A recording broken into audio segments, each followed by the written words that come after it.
Good evening to all.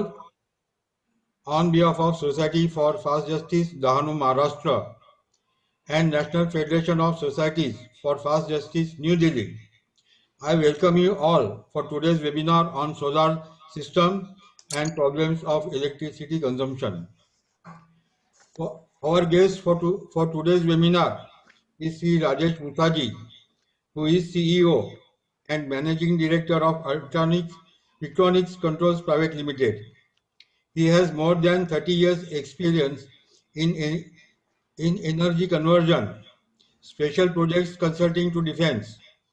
He is energy consultant and trainer to various organizations. Now I request Sri Rajesh Mukherjee to take over from me, and I request all of you to please mute your mics except the speaker. Thank you. Good evening sir. तो sir हम अभी इसमें एक थोड़ा सा interactive type section करेंगे, क्योंकि पहले मैं थोड़ा इंफॉर्मेशन दूंगा और उसके बाद आपको जो पूछना है आप पूछ सकते हैं, उसके मैं आंसर दे दूंगा आपको। तो पहले तो हम देखते हैं कि प्रेजेंट जो पोजीशन है इंडिया का इलेक्ट्रिसिटी का वो कैसे है, वो हम देखेंगे। उसके बाद में क्या क्या प्रॉब्लम्स है, वो इलेक्ट्रिसिटी जनरेशन में क्या क्या प्रॉब्लम्स अभी हमको फेस हो रहे हैं वो देखेंगे। सोलर का क्या नेसेसिटी है, बाद में गवर्नमेंट का इनिशिएटिव क्या है या उनका प्लान क्या है, बाद में पोटेंशियल क्या है सोलर एनर्जी का, और वेरियस टाइप्स के जो सिस्टम्स होते हैं सोलर इलेक्ट्रिसिटी जनरेशन के लिए वो क्या क्या सिस्टम मार्केट में अवेलेबल है, उसके फायदे टोटे हम देखेंगे। आणि what are the problems in solar electricity generation, means अभी जो हर्डल आ रहा है कि जो सोलर पीवी में जो जो प्रॉब्लम्स हमको फेस करने पड़ते हैं उसके बारे में हम थोड़ी चर्चा करेंगे उसके बाद में। तो इस तरफ से हम जाएंगे। तो पहले अगर हम देखते हैं तो जब इंडिया की तरफ देखा जाता है तो इसे बोलते हैं कि India is a energy poor country, ऐसे पहले बोला जाता था। तो उसका रीजन एक है कि जो अपना इंडिया का जो पॉपुलेशन है वो वर्ल्ड का 17% पॉपुलेशन अगर इंडिया का है, लेकिन जो एनर्जी सोर्स है अपने पास जो क्रूड ऑयल और कोल, बेसिकली हम वो ही ज्यादा यूज करते थे इतने दिन में। तो वो जो कोल जो है वो सिर्फ 6% अवेलेबल है और क्रूड ऑयल जो 0.3% सिर्फ अवेलेबल है। तो अपने को क्या करना पड़ता था इसमें, अगर हम देखेंगे इंडिया का पूरा इलेक्ट्रिसिटी जनरेटर नियरली 60% जो पोर्शन है वो हम कोल से इलेक्ट्रिसिटी जनरेट करते हैं। और बाकी जो है हाइड्रो है, रिन्यूएबल है, ये जो गैस है, न्यूक्लियर है, ये बाकी थोड़े थोड़े परसेंटेज में होता है। तो इसमें जो है रिन्यूएबल का जो परसेंटेज है वो बहुत कम है, उसमें सोलर का भी बहुत कम है। तो इसमें अगर हम एनर्जी का जो रिक्वायरमेंट है, इंडिया का जो रिक्वायरमेंट है अगर हम देखते हैं तो ये डे बाय डे, ये इसमें पर कैपिटा कंजम्पशन ऐसे बोलते हैं स्टैंडर्ड में। तो ये day by day, year by year अपना कंजम्पशन रिक्वायरमेंट या इलेक्ट्रिसिटी रिक्वायरमेंट ये बढ़ते जाता है। ये अभी 2015-16 का चार्ट है, लेकिन अभी जो 2019-20 तक है ये नियरली 1300-1300 तक पहुंचा है अपनी रिक्वायरमेंट। अगर हम वर्ल्ड का कंपेयर करेंगे, डेवलप कंट्रीज का कंपेयर करेंगे, तो नियरली 10,000 का उनका रिक्वायरमेंट रहता है, अपना सिर्फ 1200 या 1300 तक रिक्वायरमेंट है। अगर हम टोटल वर्ल्ड का एवरेज निकालेंगे तो भी उसकी जो रिक्वायरमेंट है 2000 है। तो ये जो है ये डे बाय डे अपना इलेक्ट्रिसिटी की रिक्वायरमेंट बढ़ने वाली है। तो ये है इसका। बाद में हम क्या करते हैं, फिर अपने पास तो कोल है नहीं, ऑयल है नहीं, तो हम क्या करते हैं उसमें इंपोर्ट करते हैं। तो 85% ऑफ जो ऑयल हम जो यूज करते हैं उसमें से इंपोर्ट करते हैं, कोल भी हम इंपोर्ट करते हैं। तो इसमें जो है अपना 35% जो रेवेन्यू है वो चला जाता है ये परचेस करने में। तो अपना जो बेसिक रेवेन्यू है वो बाहर चला जाता है। और ये रेवेन्यू बचाने के लिए और पोल्यूशन कम करने के लिए ये बेसिकली लोग बोलते हैं कि सोलर, क्योंकि इंडिया में सोलर का अवेलेबिलिटी है, एबंडेंट है। तो बेसिकली जब कोल भी लाया जाता है तो कोल में भी हम बेसिकली कोल का प्लांट का अगर एफिशिएंसी देखते हैं तो कोल कहाँ से तो हम इंपोर्ट करते हैं, कहाँ से तो पोर्ट से इंपोर्ट आता है, वहां से वो ट्रक से इधर आएगा या बोट से इधर आता है, वहां से वो स्टेशन पे जाता है। उसके बाद हम कोल क्या करते थे, कोल बर्न करते हैं और उसे टरबाइन चलाते हैं।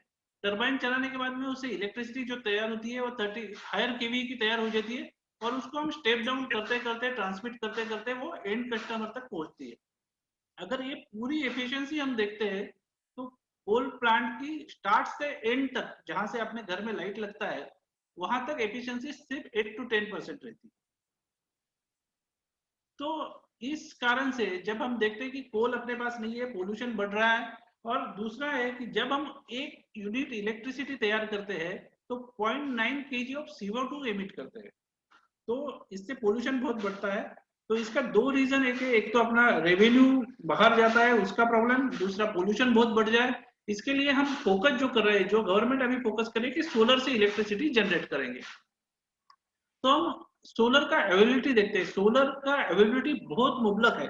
ऐसे एक बड़ा टावर, जैसे हम थोड़ा सा इसका पिक्टोरियल फॉर्म में देखते हैं, तो एक अगर बड़ा टावर है, अगर बड़ा टावर ये सोलर अवेलेबिलिटी है, और एक आदमी का अगर सिंबल लेते हैं तो उतनी वर्ल्ड की रिक्वायरमेंट है। और हम जो अभी यूज कर रहे हैं सिर्फ एक कॉइन जैसा है, उतना हम यूज करते हैं। तो ये अपने को समझने के लिए कि कितना सोलर इलेक्ट्रिसिटी एनर्जी अवेलेबल है। नियरली 1800 टाइम्स ऑफ जो रिक्वायरमेंट है उससे ज्यादा सोलर एनर्जी अवेलेबल है अपने पास, लेकिन हम बहुत कम यूज करते हैं। अगर इंडिया का हम अगर सोचते हैं तो इंडिया का अगर मैप देखते हैं तो ये जो मैप है, तो इसमें अगर आप देखते हैं कि कुछ पोर्शन रेड है, कुछ ऑरेंज है, तो मैक्सिमम बहुत सी जगह 50% या 60% जगह जो इलेक्ट्रिसिटी की जो रेडिएशन है, सन रेडिएशन है, बहुत अच्छा है। और बाकी जगह भी बहुत थोड़ा सा कम है, लेकिन वो भी बहुत अच्छा है कंपेयर टू अदर कंट्रीज हम देखते हैं। तो इसके कारण अपने पास इलेक्ट्रिसिटी अगर जनरेट करने का मेन सोर्स है वो सोलर है, और सोलर अपने पास एबंडेंट है। तो अब हम फोकस करें कि सोलर के ऊपर अपने को जाना है। तो लास्ट अभी जो आपने देखा कि 2015 में अपना जो ISA का एक अलायंस गया था और पेरिस में उन्होंने डिक्लेयर किया था, और तभी उन्होंने डिक्लेयर किया था, आपने मोदी जी ने तभी बीच में डिक्लेयर जो किया था कि हम 2022 तक 175 गीगावाट ये जो पावर है हम रिन्यूएबल एनर्जी से करेंगे, ऐसा उन्होंने जो डिक्लेरेशन किया था या कमिटमेंट किया था वर्ल्ड के सामने। तो उसका हम अगर देखते हैं तो उसमें 100 गीगावाट जो है वो सोलर से आने वाला है, और बाकी जो है वो बाकी के एनर्जी से आना है, विंड है, स्मॉल हाइड्रोज है, बिग जो बायोगैस है, इससे आता है। तो मैक्सिमम जो 100 गीगावाट जो है वो सोलर से करने वाले हैं हम। ये बेसिक अपना टारगेट है, इंडिया का जो मिशन है उसमें ये लिखा हुआ है। तो अगर ये मिशन में हम थोड़ा सोलर पीवी में अगर हम देखते हैं तो बड़े बड़े एक तो जो पोर्शन आता है जो रूफटॉप, जो हम बोलते हैं कि रूफटॉप अपने घर के ऊपर या अपने फैक्ट्री के ऊपर सोलर पैनल लगाओ और बिजली जनरेट करो, ये एक यूज है। सेकंड जो है कि बड़े बड़े प्लांट्स है, अभी जैसे सोलर पार्क है, जैसे आपने अभी सुना रहेगा कि पहले कुछ अभी मोदी जी ने कच्छ के रन में एक्चुअली 30 गीगावाट का सोलर पार्क डेवलप करने का भी चालू किया है। तो सोलर पार्क में क्या होता है कि ये सब फैसिलिटीज सरकार अवेलेबल कर देती है, वहां पे लोग सोलर लगाते हैं और वही जो इलेक्ट्रिसिटी है वो सरकार खरीदती है उनके पास से। तो ये सोलर पार्क से, और आउटसाइड सोलर पार्क से ये 40 मेगावाट का है। ये बेसिकली इंडिया का टारगेट है हम अगर देखते हैं तो।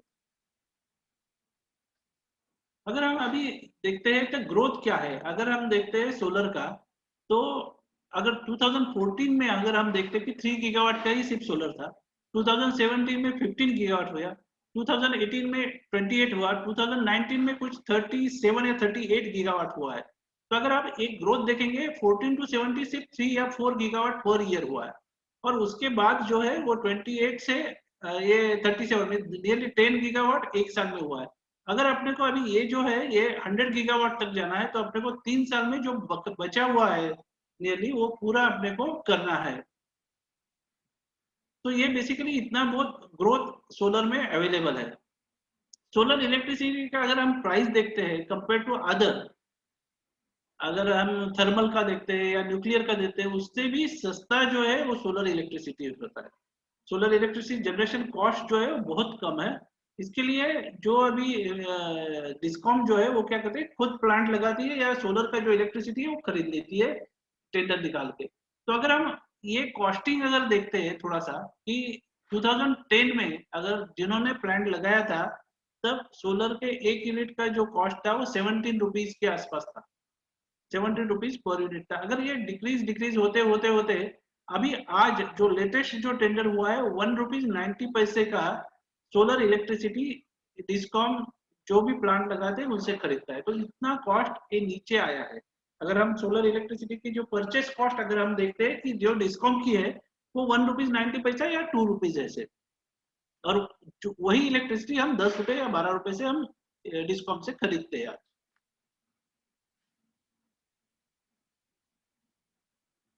तो ये हो गया कि सोलर का पोटेंशियल क्या है। अभी थोड़ा सा हम टेक्नोलॉजी की तरफ देखते हैं कि सोलर में दो टेक्नोलॉजी है, एक है सोलर थर्मल और सेकंड है सोलर फोटोवोल्टाइक। सोलर थर्मल मुझे लगता है कि बहुत लोगों को मालूम है, क्योंकि वाटर हीटर बहुत सालों से फेमस है कि उसमें सन एनर्जी कन्वर्ट होता है हीट में, और सेकंड जो है कि जिसमें सन एनर्जी जो कन्वर्ट होता है वो इलेक्ट्रिसिटी में कन्वर्ट होता है। तो उसमें जो फोटॉन्स है वो इलेक्ट्रिसिटी जनरेट करते हैं और वो इलेक्ट्रिसिटी में कन्वर्ट होती है।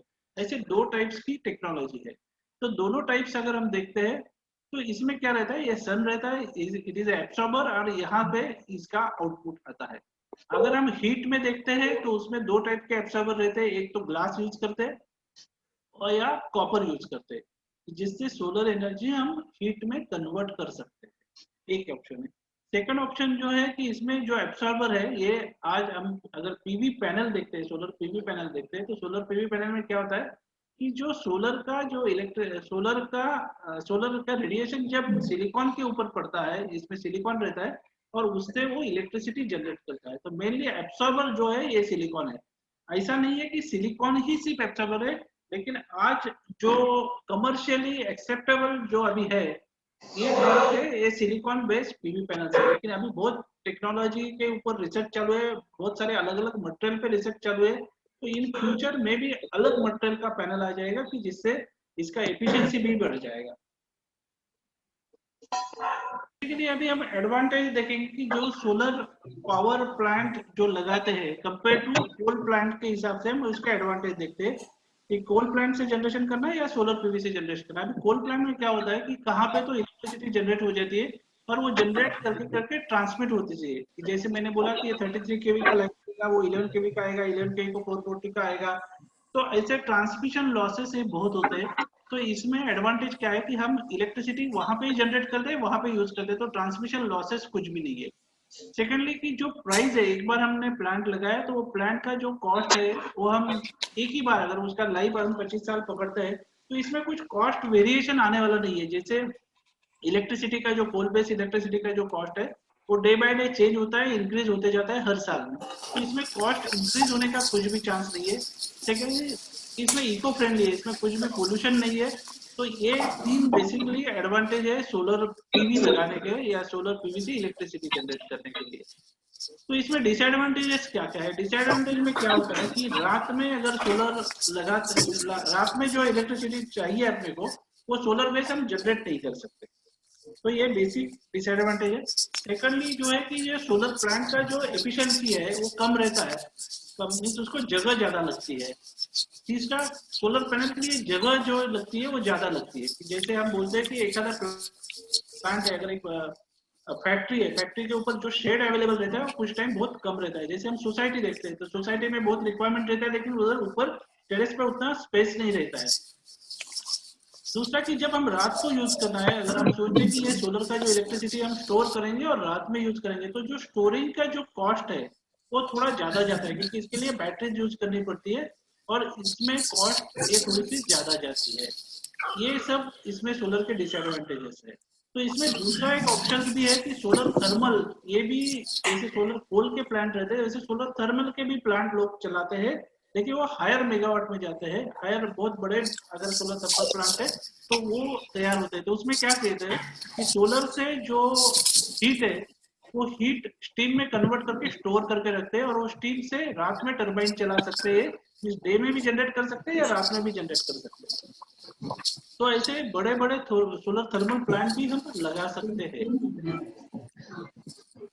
तो बेसिकली ये थोड़े बहुत कुछ क्वेश्चंस लोगों के, जब हम सोलर के प्लांट लगाते हैं कि जो भी एंड कस्टमर है उसके मन में बहुत सारे सवाल आते हैं कि ये सोलर का रिसाइकलिंग क्या होगा। कि जैसे 5-6 क्वेश्चन है कि सोलर के पैनल है अगर 25-30 साल के बाद रिसाइकलिंग वैल्यू क्या है। जैसे अभी हम बोलते हैं कि अपना कंप्यूटर है या कुछ ई वेस्ट है तो उसको रिसाइकिल करना है या अपने को बहुत हेडेक होता है वो कहाँ पे करना है।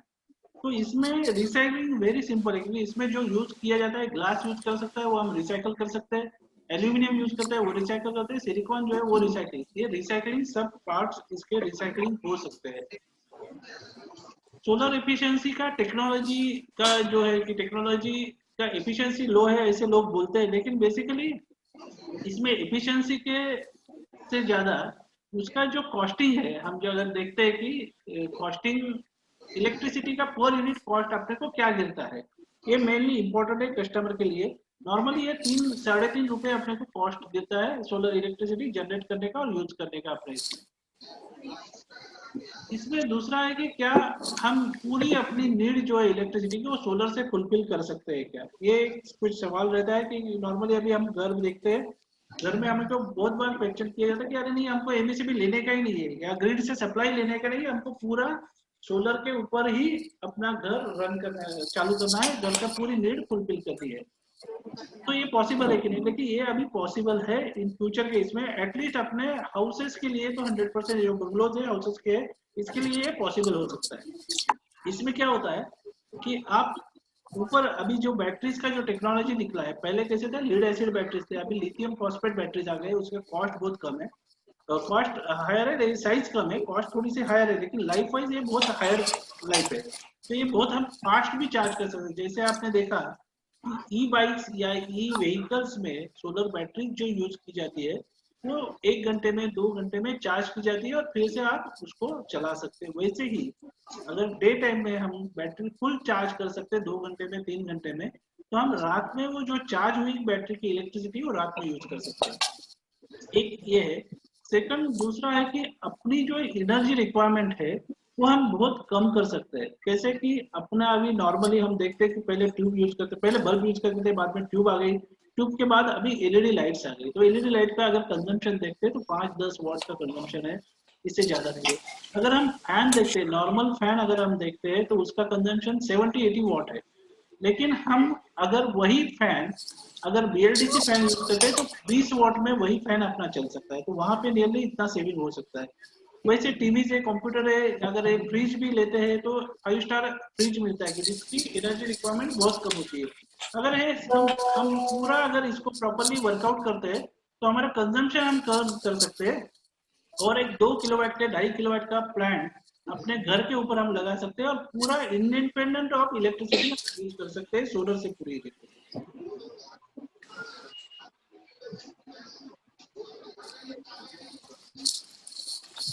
लोग और एक सवाल बहुत टाइम आता है कि रेनी सीजन में सोलर का क्या होगा, तो जनरली हम बोलते हैं कि रेनी सीजन में 30-40% तो जनरेशन सोलर का होता ही है। ऐसे नॉर्मल जब रेन पड़ता है, अगर बहुत डार्क है तो आप छोड़ दो, लेकिन नॉर्मल जो रेनी सीजन रहता है उसमें 40% तो जनरेशन सोलर से अपने को मिलता है उस समय भी। टेक्नोलॉजी मैच्योर है, अभी ये टेक्नोलॉजी बहुत मैच्योर टेक्नोलॉजी है, इसमें कोई भी फॉल्ट नहीं है और ये लॉन्ग लाइफ टेक्नोलॉजी है। इसके लिए तो पैनल का जो वारंटी देते हैं वो 25 इयर्स देते हैं, 25 इयर्स का वारंटी भी, उससे ज्यादा ही लाइफ अपने को मिल सकता है। तो ये टेक्नोलॉजी बहुत प्रूवन टेक्नोलॉजी है।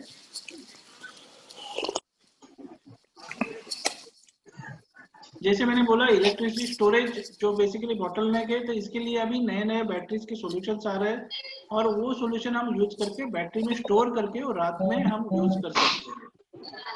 बेसिकली कोई भी सिस्टम हम अगर सोलर से जनरेट करते हैं तो इसमें 3 प्रिंसिपल यूज करते हैं हम। एक में अवॉइड यूज कितना हम अवॉइड कर सकते हैं, सेकेंडली मिनिमाइज यूज मिनिमम कितना कर सकते हैं, और बाद में हम जनरेट कर सकते हैं। यूज मिनिमम करने के बाद जो मिनिमम रिक्वायरमेंट रहेगा उससे हम जनरेट कर सकते हैं। तो सोलर प्लांट एक अफोर्डेबल प्लांट हो सकता है अपने को।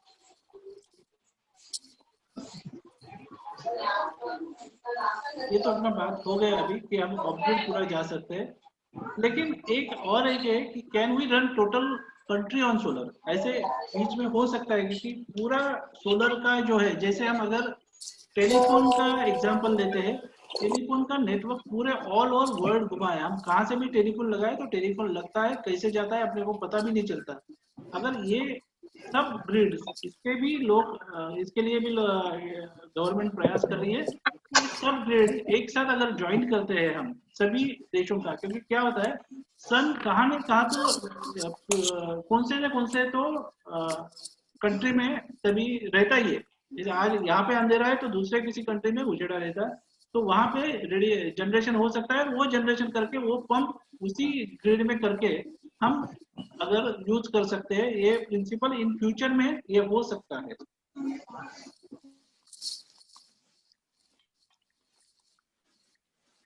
तो बेसिकली लोग सोलर के लिए क्यों जाते हैं, इसके कुछ रीजंस है। एक है कि गवर्नमेंट यूज, कि गवर्नमेंट का रूल्स है कोई। अभी आप देखते हैं कि जब भी पहले रूल्स है कि कंपटीशन सर्टिफिकेट चाहिए तो आपको सोलर लगाना है, या इंडस्ट्री में कुछ परसेंटेज आपको रिन्यूएबल एनर्जी जनरेट करना है, इसी वजह से सोलर लगाते हैं। सेकंड जो है कि अपना बिलिंग जो है वो कम करना है, इसके लिए हम सोलर लगाते हैं। और थर्ड है कि जहाँ पे इलेक्ट्रिसिटी नहीं, वहां पे दूसरा ऑप्शन ही नहीं रहता है, वहां पे सोलर लगाया जाता है। और फोर्थ जो है कि जो इंसेंटिव है, जो गवर्नमेंट सब्सिडी है, इसलिए लोग सोलर लगाते हैं। तो ऐसे बहुत सारे टाइप से लोग सोलर प्रोजेक्ट अभी लगाते हैं। तो बेसिकली सोलर पीवी अगर हम देखते हैं तो सोलर में क्या रहता है, पीवी पैनल रहता है, और वो पीवी पैनल से हम इलेक्ट्रिसिटी जनरेट कर सकते हैं। तो इसमें सोलर सेल्स रहते हैं। अगर आप पैनल देखते हैं, पैनल का कभी भी फोटो देखते हैं, उसमें सेल्स रहते हैं। एक एक सेल 0.5 वोल्ट का रहता है, और वो सेल सोल्डरिंग करके उसको एक पैनल बनाया जाता है पूरा। और वो पैनल सीरीज में करके हम इलेक्ट्रिसिटी जनरेट कर सकते हैं। तो पैनल का वोल्टेज रहता है, जब भी पैनल रहता है उसमें 100 वाट का पैनल, 200 वाट का पैनल, 300 वाट का पैनल, ऐसे पैनल मार्केट में अवेलेबल रहते हैं, और रिक्वायरमेंट के हिसाब से वो पैनल यूज कर सकते हैं। तो इसी टाइप का अगर आप देखते हैं तो पैनल है, ये जो है ये सेल्स है इसके, ये सेल सब सीरीज करके हम पूरा ये पैनल बनाते हैं, और वो पैनल हम यूज करते हैं इसमें, और इससे फिर इलेक्ट्रिसिटी जनरेट होती है। तो इसमें बहुत टाइप्स के सोलर पैनल्स आते हैं, हम ज्यादा देखेंगे नहीं इसमें, लेकिन आपको एक जो है पॉलीक्रिस्टलाइन पैनल करके आते हैं। तो पॉलीक्रिस्टलाइन पैनल ये अभी तक बहुत फेमस है और बहुत यूज होते हैं। बाद में आते हैं मोनोक्रिस्टलाइन पैनल आते हैं, कि जो अभी जो मैंने पिक्चर दिखाया है वो मोनोक्रिस्टलाइन का है। और थिन फिल्म थे पहले, जो थिन फिल्म थे, अभी जो अलग अलग टेक्नोलॉजी के हाइब्रिड पैनल्स भी आते हैं। अभी मोनो पर्क करके एक टेक्नोलॉजी है, जो मोनो का जो डिसएडवांटेज था कि जो ये टेम्परेचर में ज्यादा अच्छी तरह काम नहीं करता है, ऐसा मोनो क्रिस्टलाइन का था, तो वो अभी डिसएडवांटेज निकाल के मोनो पर्क करके एक पैनल का नया टाइप आ गया है, तो मोनो पर्क पैनल यूज करते हैं। नॉर्मली लोगों का और एक थिंकिंग गलत है कि जितना हीट ज्यादा, टेम्परेचर ज्यादा, उतना ये पैनल ज्यादा जनरेट करेगा, ऐसे लोगों का कहना है। क्योंकि लोग ऐसे बोलते हैं कि अगर मैं, मेरे यहाँ पे 45 डिग्री टेम्परेचर है, 50 डिग्री टेम्परेचर है, मेरा इलेक्ट्रिसिटी जनरेशन ये ज्यादा करेगा। लेकिन प्रैक्टिकली वैसे होता नहीं है। प्रैक्टिकली जो पैनल है, जितना आपका हीट वहां के ज्यादा है, उतना वो कम जनरेट करता है, उसका एफिशिएंसी कम होता है। तो पैनल का जो आइडियल वोल्टेज जो बोलते हैं वो 25 डिग्री सेल्सियस पे उसको, जो 330 वाट मैक्सिमम आउटपुट देता है, उसके बाद जैसे टेम्परेचर इंक्रीज हो जाता है, उतना वो जनरेशन ये कम कर देता है।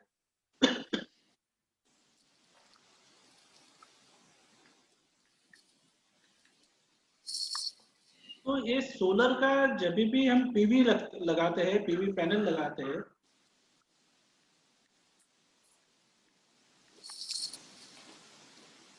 तो इसमें बेसिक जो है हार्ट जो बोलते हैं, ये सोलर पीवी सिस्टम का जो हार्ट बोलते हैं, ये रहता है इन्वर्टर। नॉर्मली अपने घर में जो इलेक्ट्रिसिटी है वो एसी सप्लाई है, जैसे 230 वोल्ट सिंगल फेज रहेगा या 415 वोल्ट थ्री फेज रहेगा। लेकिन सोलर पैनल से जो इलेक्ट्रिसिटी आती है वो डीसी आती है, जो जैसे बैटरी का वोल्टेज हम बोलते हैं 12 वोल्ट डीसी, वैसे ये डीसी सप्लाई रहता है। तो ये डीसी सप्लाई को हम कन्वर्ट करते हैं एसी सप्लाई में, और ये जो कन्वर्जन जो करता है उस डिवाइस को बोलते हैं inverter. It इन्वर्ट्स DC current into AC current. ये बेसिक इसका हार्ट रहता है, कभी भी आप देखते हैं तो।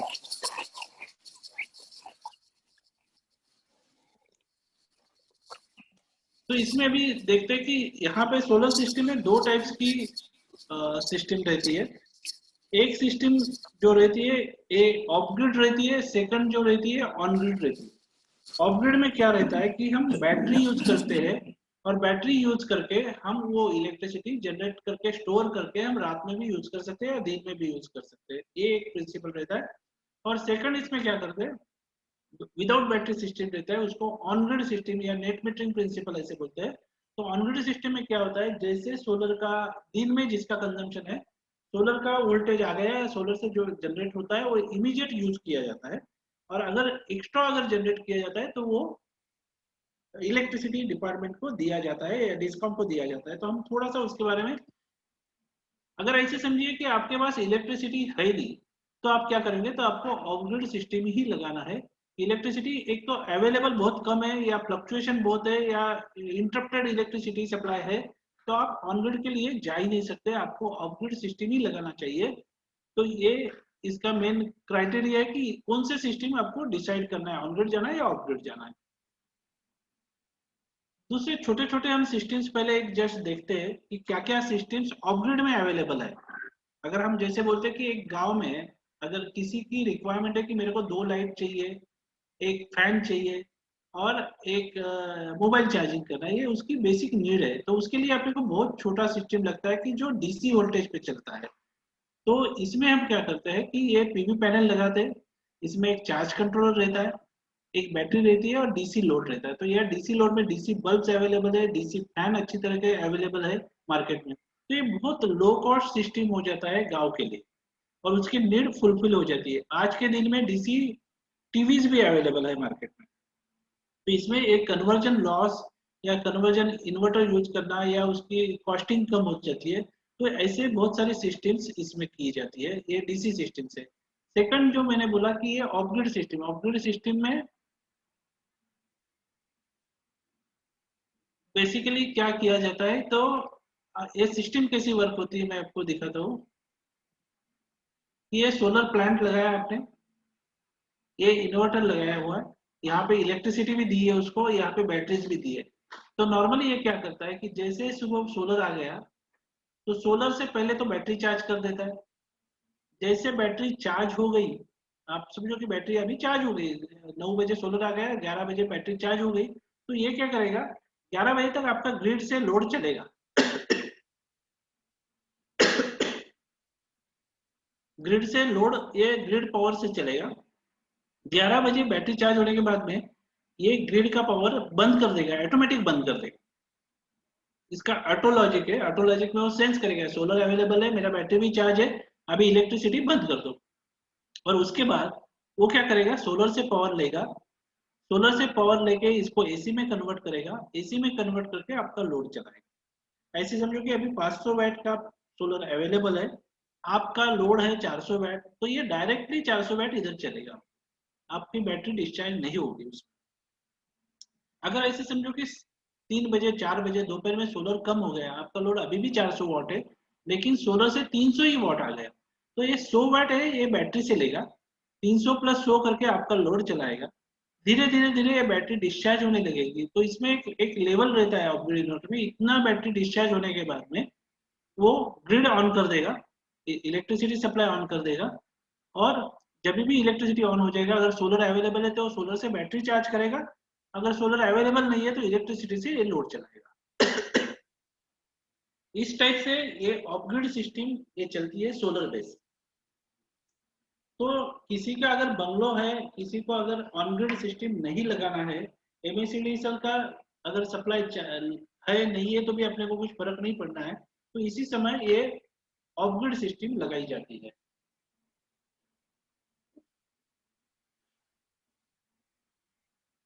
सेकेंडली इसमें बहुत सारे अलग अलग प्रोडक्ट्स और भी अवेलेबल है कि इसमें एक रहता है कि किसी के पास इन्वर्टर और बैटरीज अवेलेबल रहती है, अगर वही इन्वर्टर बैटरी को हमको अगर सोलर में कन्वर्ट करना है, क्योंकि ऑलरेडी आपके पास इन्वर्टर है, बैटरी है और मेरे को सोलर, तो इसके लिए एक टाइप का ऐसे सोलर पैनल हम लगा सकते हैं, पैनल्स, उसको एक चार्ज कंट्रोलर लगा सकते हैं, इसमें लॉजिक भी रहता है और अपना जो इन्वर्टर है उसको हम सोलर में कन्वर्ट कर सकते हैं।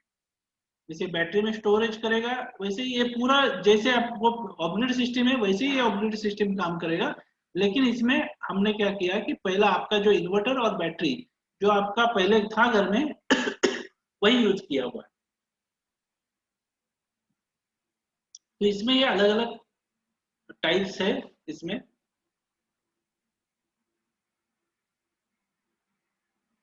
लेकिन जब भी आप ये ऑपरेट सिस्टम अगर आप लगाते हैं तो इसमें बेसिक जो डिजाइनिंग क्राइटेरिया आता है, तो इसमें आपको पूरी लोड की, कितना लोड आपको चलाना है, कितने टाइम के लिए चलाना है, ये सब स्टडी करके ये सिस्टम डिजाइन की जाती है। तो इसमें इलेक्ट्रिसिटी बिल के ऊपर ये सिस्टम नहीं डिजाइन की जाती है। ये जो सिस्टम है ये आपके लोड के हिसाब से की जाती है, कि जैसे आपका अगर मिक्सर लगाना है तो मिक्सर का कंजम्पशन 1000 वाट है, तो अपने को जो सिस्टम लगानी है वो 1000 वाट के ऊपर लगानी पड़ेगी। तो इसी हिसाब से ये ऑफ ग्रिड का रहता है।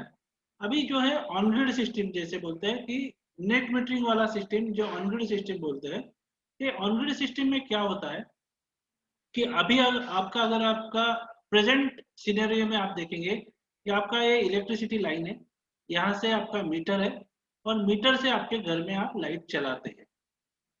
ये है आपका प्रेजेंट सिनेरियो। इसमें ये सोलर लगाया नहीं है आपने, तो ऐसा चलता है। जब आपने सोलर लगाया तो इसमें क्या होता है कि ये इन्वर्टर हम लगाते हैं, इन्वर्टर के साथ में ये पैनल लगाते हैं, और इसका इन्वर्टर का जो एसी आउटपुट है वो जो आपका मीटर के बाद का जो आउटपुट है उसके पास से शॉर्ट करते हैं। शॉर्ट करके ये घर का जो पूरा सप्लाई है ये चलाते हैं। तो इसमें काम कैसे करता है कि ऐसे समझो कि दिन में आपका यूटिलिटी पावर सुबह 6 बजे सोलर है नहीं, तो ये आपका लोड है 5 किलोवाट। ऐसे समझो कि आपका लोड 5 किलोवाट है, आपने 5 किलोवाट का प्लांट लगाया हुआ है। तो क्या होएगा, ये 5 किलोवाट दिन में सोलर जीरो है, तो ये 5 किलोवाट पूरा यहाँ से लेगा। ये 5 किलोवाट आपका इलेक्ट्रिसिटी आपको बिल आएगा 5 किलोवाट के हिसाब से। अभी जैसे दोपहर हो गया, दोपहर में ऐसे समझो कि ये 5 किलोवाट ये खुद जनरेट करने लगा सोलर से, तो 5 किलोवाट सोलर से आ जाएगा और ये यहाँ से वो जीरो लेगा, यहाँ से लेगा ही नहीं, ग्रिड से पावर लेगा नहीं। तो दोपहर में क्या होगा कि आपका ये बिल जीरो है, आपको बिल आएगा ही नहीं, आप 5 किलोवाट यूज कर रहे हैं। लेकिन जैसे शाम होती है, जैसे समझो कि शाम हो गई, शाम में क्या हो गया कि ये जनरेशन कम हो गया, 3 ही किलोवाट हो गया, तो ये 3 किलोवाट यहाँ से लेगा और 2 किलोवाट यहाँ से लेगा। तो आपको बिल कितना आया, आप यूज करते हैं 5 किलोवाट, 3 किलोवाट सोलर ने जनरेट किया, आपने 2 किलोवाट ग्रिड से लिया, तो इसका 2 किलोवाट का ही बिल आपको आएगा। लेकिन अभी ऐसा समझो कि आज आप गांव गए, यहाँ पे कोई नहीं है, दोपहर में आपने पूरा लोड बंद कर दिया, तो क्या होगा कि ये जो जनरेशन किया है वो आपको ग्रिड के इसमें जाएगा। और ये मीटर जो है, ये मीटर बाय डायरेक्शनल मीटर रहता है, ये काउंट करता है कि यहाँ से जो जनरेट हो गया, मैंने इलेक्ट्रिसिटी बोर्ड को कितना दिया या डिस्कॉम को हमने कितना रिटर्न दिया। जैसे कि अगर ये 5 किलोवाट का यूनिट है, हमने 5 किलोवाट के 5 यूनिट अगर हमने ग्रिड को दे दिए, तो यहाँ पे काउंट हो जाता है कि 5 किलोवाट हमने रिटर्न दिए। अगर रात में आप यूज करते हैं, रात में फिर से आपने 5 यूनिट ले लिए, तो 5 प्लस माइनस हो जाता है, आपको जीरो हो जाता है। जितना डिफरेंस है उतना ही बिल आपको इससे मिलता है। जो भी कंजम्पशन है, इसके लिए हम जैसे बैटरी हम स्टोरेज के लिए यूज करते हैं, उसकी जगह हम इलेक्ट्रिसिटी का जो डिस्कॉम का जो सप्लाई है उसमें हम ये यूज करते हैं कि यहाँ पे हम स्टोर करते हैं। ऐसे समझो आप, यहाँ पे स्टोर किया और फिर से लिया, तो उतना हमको ले सकते हैं हम। ये जो प्रिंसिपल है इसको नेट मीटरिंग प्रिंसिपल बोलते हैं। ये हम बाद में भी अभी नेक्स्ट स्लाइड पे एक बार दिखाऊंगा मैं आपको। लेकिन और एक इसका डिसएडवांटेज एक होता है कि ऑन ग्रिड सिस्टम जब भी बोलते हैं हम, ऑन ग्रिड सिस्टम जब भी हम बोलते हैं, अभी क्या होता है कि जैसे एक ग्रिड का सप्लाई चला गया, ऐसे समझो कि ग्रिड का सप्लाई ये चला गया, तो ये भी काम नहीं करेगा, ये भी काम नहीं करेगा। कैसे? क्योंकि क्या होता है कि ये जो है ये शॉर्ट है, यहाँ पे दोनों मिक्स किया हुआ है हमने, ग्रिड का सप्लाई और इन्वर्टर का सप्लाई। अगर हमने ये नहीं करते, ऐसे समझो कि ग्रिड चला गया और हमने सोलर चालू रखा, तो क्या होगा कि सोलर से ये इलेक्ट्रिसिटी जनरेट करेगा, इलेक्ट्रिसिटी जनरेट करने के बाद यहाँ से ये रिटर्न जाएगा, ये एमएससीबी के जो पोल है, डिस्कॉम के जो पोल है उधर चला जाएगा। और यहाँ पे अगर कोई आदमी काम कर रहा है उनका, तो इसको शॉक बैठेगा, क्योंकि वो क्या सोचता है कि मैंने तो इलेक्ट्रिसिटी बंद कर दिया, वो पोल पे चला जाएगा, लेकिन यहाँ का इलेक्ट्रिसिटी अगर उल्टा उस उधर जाएगा तो उसको शॉक बैठेगा। तो इसके लिए डिस्कॉम का ये रूल है कि जैसे ही इलेक्ट्रिसिटी बंद होती है, with in a fraction of second आपका ये जनरेशन बंद होना चाहिए। उसके सिवा ये अलाउ ही नहीं करते कि ये सिस्टम लगा। ये जब भी आप ये सिस्टम लगाते हैं तो इलेक्ट्रिसिटी वाला बंदा आता है, वो चेक करता है कि ये आपका इन्वर्टर सही में बंद होता है कि नहीं। इसको आइलैंडिंग प्रोटेक्शन ऐसे बोलते हैं। तो ये जरूरी है, इसके लिए ये सिस्टम जो है जब इलेक्ट्रिसिटी चली जाएगी तो ये काम नहीं आने वाली। लेकिन जो पहले देखी हमने on grid of grid system जो देखी, उसमें इलेक्ट्रिसिटी जाने के बाद में भी हम यूज कर सकते हैं, इसमें हम यूज नहीं कर सकते। दोनों में फायदे टूटे हैं।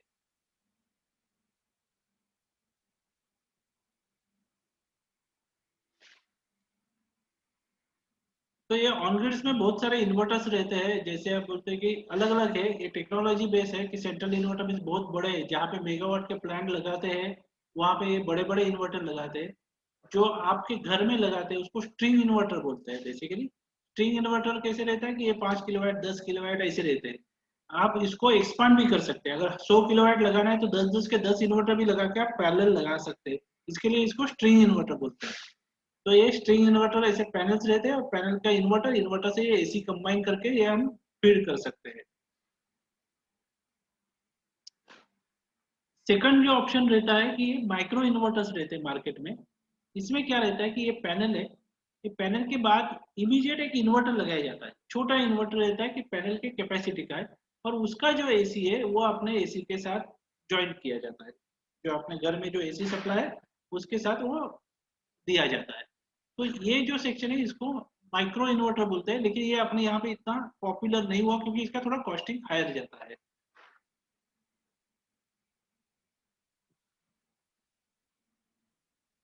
ये कुछ बैटरीज का है, एक 2 मिनट में जब भी हम ऑफ-ग्रिड सिस्टम बिठाते हैं जो सोलर बेस्ड उसमें बैटरीज यूज की जाती है।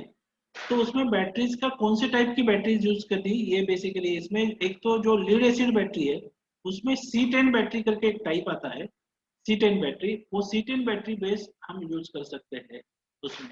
सेकंड जो बैटरी है वो लिथियम बैटरी है। और जो बैटरी का जो एज है, जैसे आप बैटरी कितनी डिस्चार्ज करते हैं, बैटरी कितनी बार चार्ज कर सकते हैं, इसके ऊपर बैटरी का लाइफ रहता है।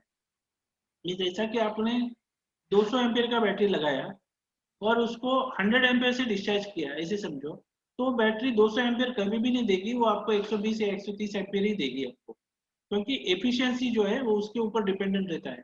कि C10 मीन्स हम अ, अगर आपने देखा ये जो C10 एंड C20 लिखा हुआ है, तो अगर 20 C20 जब बोलते हैं हम बैटरी, तो अगर 150 एम्पियर का जो बैटरी है उसको अगर हम 7.5 एम्पियर से डिस्चार्ज करते हैं तो अपने को फुल कैपेसिटी मिलती है। अगर हम वो ज्यादा एम्पियर से डिस्चार्ज करते हैं तो बैटरी का ड्यूरेशन अपने को कम मिलता है। ये बेसिकली इसका C10 और C20 का मतलब होता है। दूसरा है कि बैटरी का जो लाइफ रहता है ये नॉर्मली नंबर ऑफ साइकिल्स के ऊपर रहता है। कितने बैटरी आपने चार्ज की और कितने बार डिस्चार्ज की, उसको एक साइकिल बोलते हैं। तो जो नॉर्मल लीड एसिड की बैटरी रहती है उसकी जो लाइफ रहती है वो 500-600 साइकिल रहती है। अगर आप लिथियम फॉस्फेट की बैटरी लेते हैं, जैसे बोले लिथियम फॉस्फेट में, उसमें जो लाइफ रहती है वो नियरली 3000 या 2000 साइकिल्स इतनी रहती है। तो इससे नियरली 5 to 6 टाइम्स ये लिथियम फेज बैटरी की ये रहती है, लाइफ रहती है।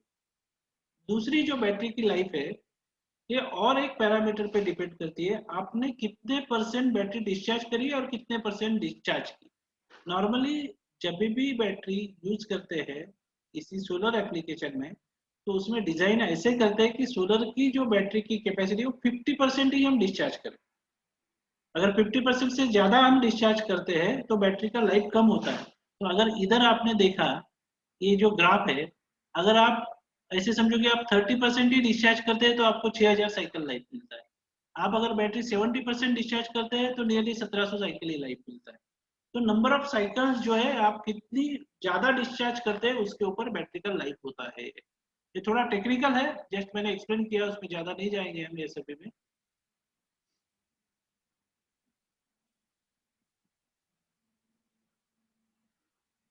तो बेसिकली पैनल कैसे लगाते हैं, अभी जब भी सोलर पैनल लगाना है अपने को अपने घर के ऊपर, तो कौन सी जगह लगाना है, कौन से डायरेक्शन में लगाना है, ये बहुत इंपॉर्टेंट चीज रहती है। तो आप आपके घर के लिए आप खुद भी डिसाइड कर सकते हैं कि कितना है। तो इसमें पहले जो है कि ऑन ग्रिड सिस्टम अगर आपको लगानी है तो इसमें आपको क्या करना है, आपका इलेक्ट्रिसिटी बिल देखना है घर का। घर का इलेक्ट्रिसिटी बिल अगर 150 यूनिट्स का है तो आपको 1 किलोवाट का सिस्टम लगाना है। मंथली बिल 150 यूनिट का है। आपका मंथली बिल अगर 300 यूनिट का है तो आपको 2 किलोवाट का सिस्टम लगाना है। इसी तरह से आप डिसाइड कर सकते हैं कितने किलोवाट का सिस्टम लगाना है।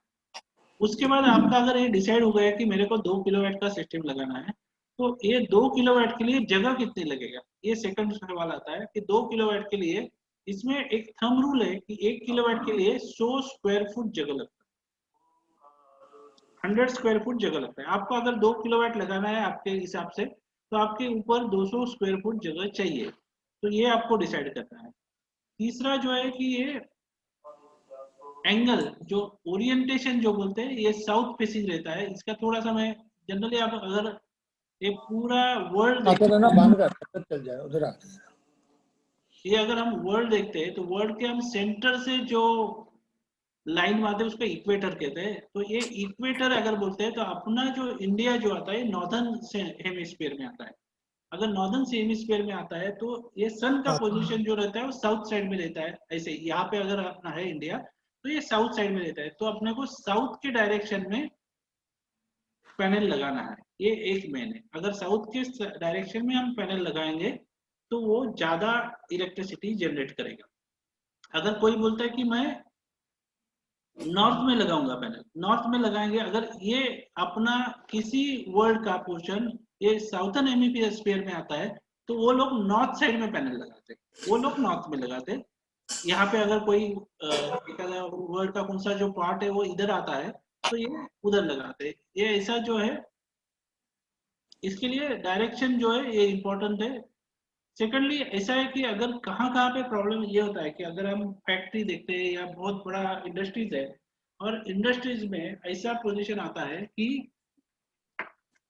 हमारे पास शेड जो है वो ईस्ट वेस्ट शेड है। ऐसे समझो कि शेड जो है ईस्ट और वेस्ट लगाया हुआ है, तो हम साउथ नॉर्थ कैसे लगाएंगे पैनल। ऐसा कभी कभी होता है कि ऑलरेडी शेड है, शेड के ऊपर हम पैनल लगा सकते हैं, अदरवाइज वो बहुत डिफिकल्ट है उसका डायरेक्शन चेंज करना।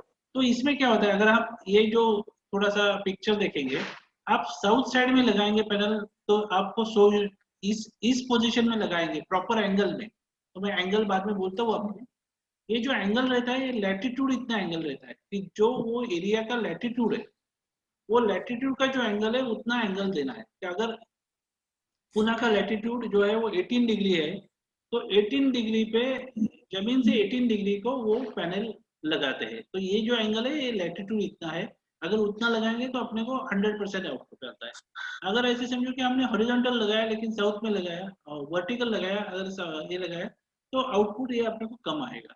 ऐसा है कि हमने हॉरिजॉन्टल लगाया तो अपने को भी थोड़ा आउटपुट कम आएगा। लेकिन ऐसा है कि अगर मेरे को ईस्ट वेस्ट में लगाना है, कभी कभी ऐसा है कि शेड मेरा ईस्ट वेस्ट है तो मैं ईस्ट वेस्ट में लगाऊंगा, तो हम क्या बोलते हैं, ठीक है हम ईस्ट और वेस्ट में लगाएंगे, जनरेशन थोड़ा कम होगा हमारा, लेकिन हम वो थोड़ा पैनल एक्स्ट्रा लगा के उसको कॉम्पेंसेट कर सकते हैं। अननेसेसरी उसको स्ट्रक्चर बढ़ा के या डायरेक्शन चेंज करके वो बहुत डिफिकल्ट होता है पैनल माउंट करना, तो हम शेड के ऊपर पैनल, इसलिए हम ईस्ट वेस्ट लगा सकते हैं। अगर प्रॉब्लम रहेगा, पहला प्रेफरेंस साउथ में रहेगा, अगर नहीं है तो ईस्ट वेस्ट में लगाएंगे। लेकिन नॉर्थ में जनरेशन नहीं मिलेगा, तो नॉर्थ साइड में जनरेशन पेन एक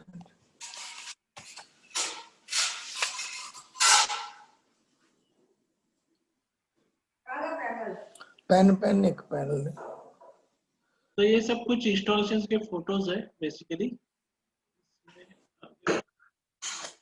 दूसरा है कि शैडो नहीं आना चाहिए अपने यहाँ पे। तो अपने को ये देखना है कि अपना जो हाइट है, सपोज आपके टेरेस के ऊपर कोई टंकी है, टंकी का कुछ हाइट है, तो टंकी के हाइट का कितने डिस्टेंस पे शैडो नहीं आता है, ये मेजरमेंट लेके आपको वो पैनल लगाना है। क्योंकि ये शैडो चेंज हो जाती है एज पर सीजन।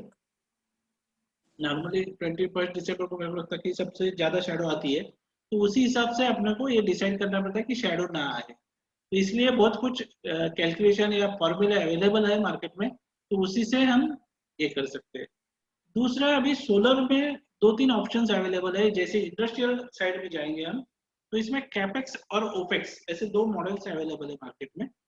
कैपेक्स में क्या पेन दे छड़, पेन मंगया, जो ओनर है वो ओनर खुद पैसे लगाता है और खुद आगे जाएगा। लगाता है, that is a capex model बोलते हैं उसको। सेकंड मॉडल जो बोलते हैं ओपेक्स। ओपेक्स में क्या होता है, कोई तो जो फाइनेंसर है या जो वो प्लांट लगाता है कस्टमर के छत पे, वो प्लांट लगाएगा और वो जितना इलेक्ट्रिसिटी जनरेट करेगा उस इलेक्ट्रिसिटी के हिसाब से वो पैसे देगा। इसको ओपेक्स बोलते हैं। तो कस्टमर इन्वेस्टमेंट नहीं करेगा, इन्वेस्टमेंट थर्ड पार्टी करेगा, वो इलेक्ट्रिसिटी इसको बेचेगा, कस्टमर को बेचेगा, और तभी वो कस्टमर को एक XYZ रेट, अगर वो ग्रिड से अभी अगर उसका इलेक्ट्रिसिटी 8 रुपए है तो ये बोलेगा नहीं मैं 6 रुपए से देता हूँ, अगर ऐसे कुछ तो डिसाइड होके वो रेट लेते हैं और उसका एग्रीमेंट करते हैं बेसिकली। तो ये हो गया बेसिकली। अभी जो नेट मीटरिंग मैंने बोला, वैसे मैंने बोला नेट मीटरिंग और ग्रॉस मीटरिंग ऐसे दो कंसेप्ट है मार्केट में। तो नेट मीटरिंग में क्या होता है, ये नेट मीटरिंग में जितने भी यूनिट आप यूज करते हैं और जितने भी रिटर्न देते हैं उसका यूनिट टू यूनिट माइनस हो जाता है, और उसमें कुछ जो एक्स्ट्रा एक्सपोर्ट हो गया उसमें से कुछ उसमें 6% या 7% वो एक्स्ट्रा पैसे लगाते हैं। लेकिन एक हम थंब रूल से अगर हम जस्ट देखते हैं कि आपने 100 यूनिट जनरेट किए, 50 यूनिट इलेक्ट्रिसिटी वाले को दिए और 50 यूनिट फिर से ले लिए, तो अपना बिल 0 हो जाता है। तो यूनिट टू यूनिट माइनस हो जाता है, तो अपने को जो कॉस्ट मिलती है वो यूनिट रेट मिलती है। अगर आपका इलेक्ट्रिसिटी यूनिट रेट 10 रुपया है तो 10 रुपए को 10 रुपए आपको मिलते हैं। लेकिन सेकंड जो कंसेप्ट है इसमें आप बोलते हैं तो ये नेट मीटरिंग है। नेट मीटरिंग में आप देखेंगे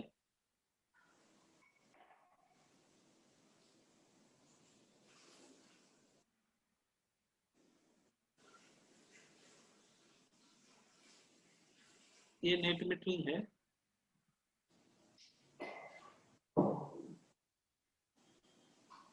तो नेट मीटर में आपने देखा कि ये यहाँ पे एक जनरेशन मीटर लगाया रहता है और यहाँ पे जो बिल रहता है ये एक मीटर रहता है, ये जो मीटर है ये नेट मीटर रहता है। तो जनरेशन मीटर में क्या काउंट होता है कि आपने सोलर से कितने यूनिट जनरेट किए। आपने 100 यूनिट जनरेट किए तो 100 यूनिट ये काउंट करेगा। अगर 100 यूनिट में से 50 यूनिट आपने डे में कंज्यूम किया तो इधर चले जाएंगे, डायरेक्ट चले जाएंगे, और जो 50 आप एमएससीबी को या ग्रिड को रिटर्न करेंगे तो ये 50 यूनिट यहाँ पे काउंट हो जाएंगे। अगर आपने दिन में 50 यूनिट दिए, फिर से रात में आपने 50 यूनिट या 100 यूनिट लिए, तो ये प्लस माइनस होता है ये मीटर में। तो इसी हिसाब से बिल जनरेट होता है आपको। ये हो गया नेट मीटरिंग का कंसेप्ट। सेकंड जो कंसेप्ट है ग्रॉस मीटरिंग का कंसेप्ट है। ये ग्रॉस मीटरिंग में क्या है कि जो अभी जो इन्होंने लेटेस्ट एक सर्कुलर निकाला हुआ है कि MSEDCL ने या सेंट्रल पावर मिनिस्ट्री ने, कि 10 किलोवाट के ऊपर आप नेट मीटरिंग नहीं कर सकेंगे, ऐसा उनका एक सर्कुलर निकाला है।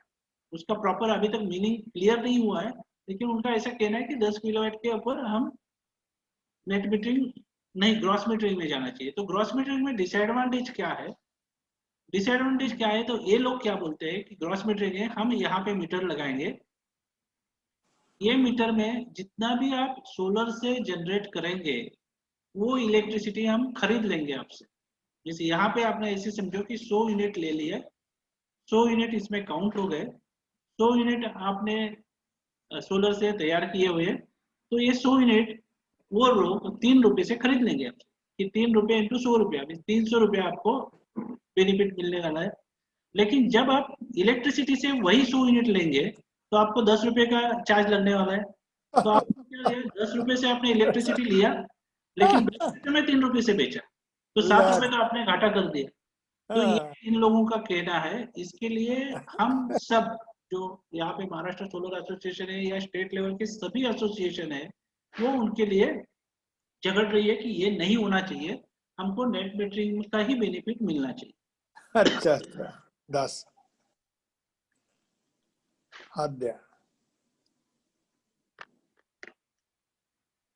so much cheating.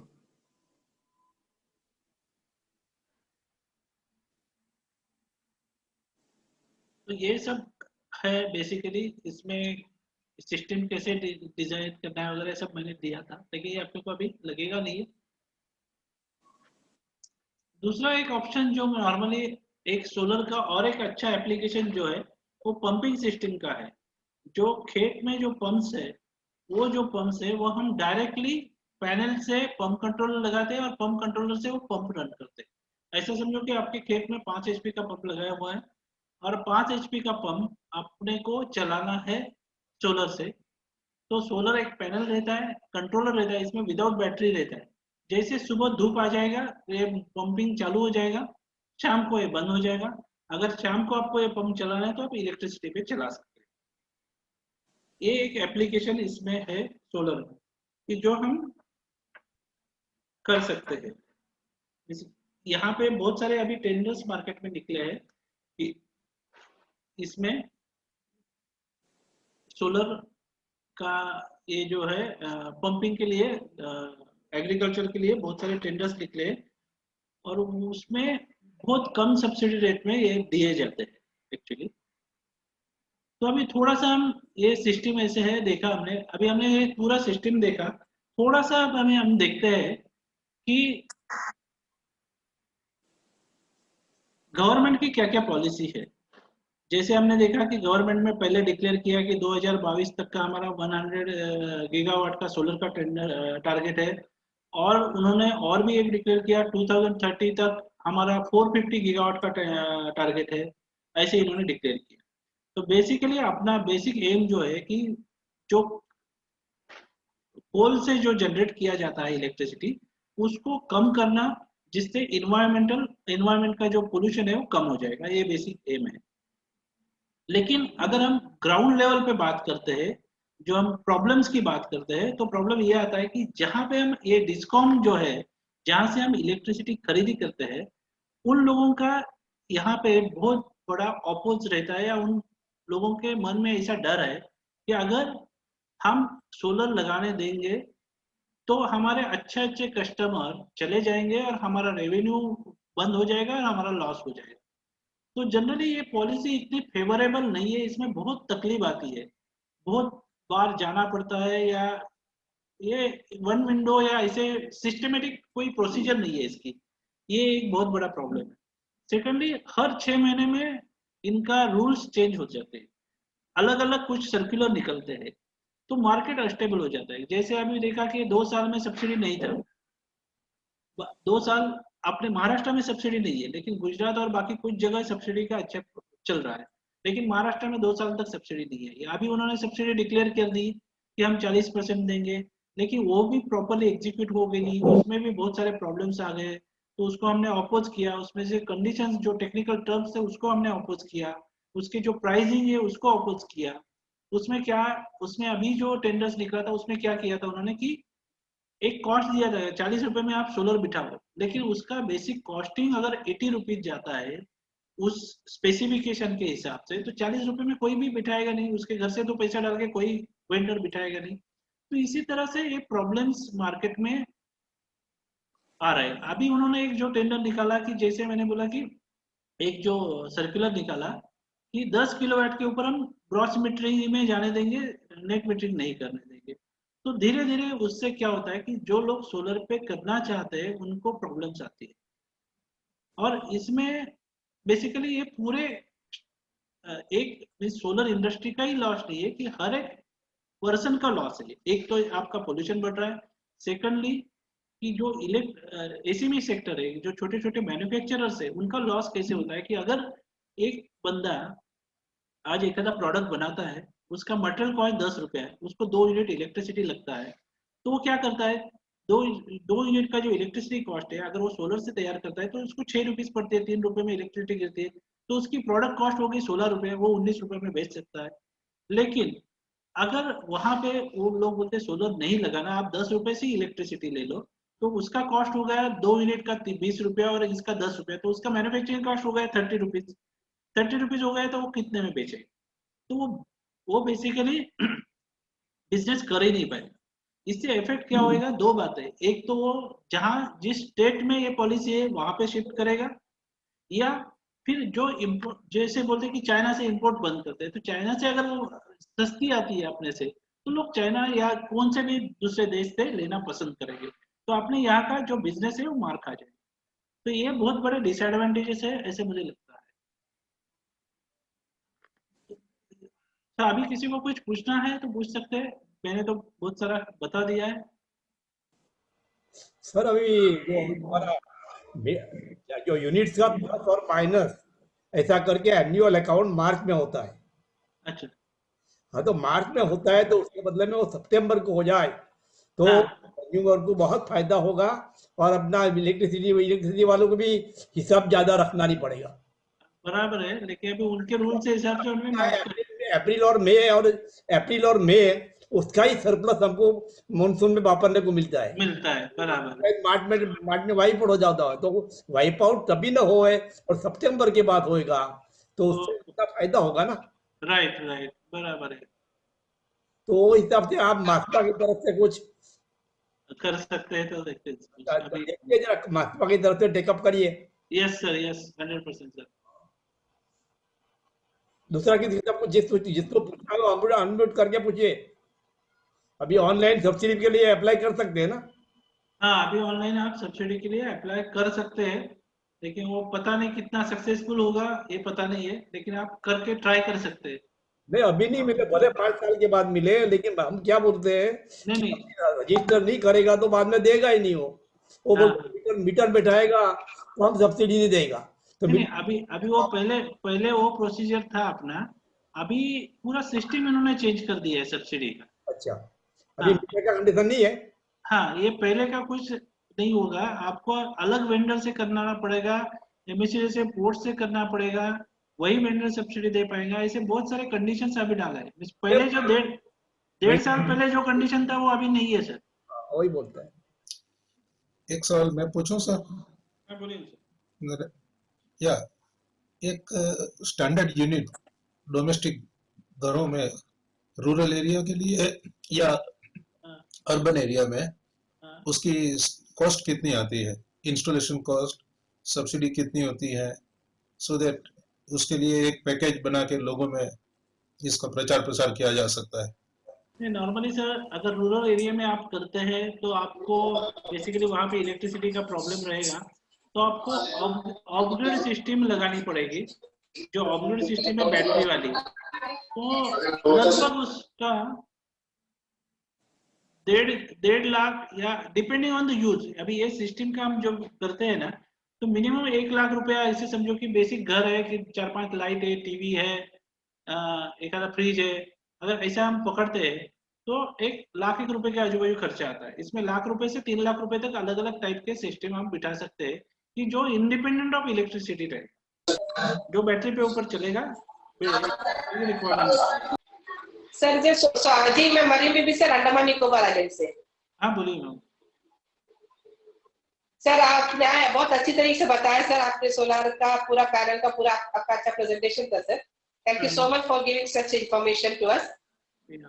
यहाँ पे सर अंडमान में ये है कि हम लोगों का, जैसे आपने कहा, यहाँ की बारिश ज्यादा होता है सर, तो ये सोलर का बहुत प्रचार प्रसार हुआ गवर्नमेंट की तरफ से, सारे गवर्नमेंट ऑफिसेस में, बिल्डिंग्स में लगाने के लिए कंपलसरी भी करे, बट ये है कि लोग आगे आके ज्यादा नहीं ले, डिस्काउंट हो गया कुछ।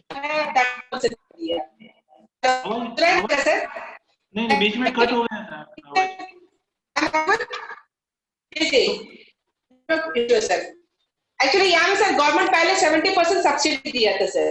अच्छा अच्छा, तो अभी सब्सिडी नहीं है क्या उधर? आवाज ब्रेक हो रही है मैम।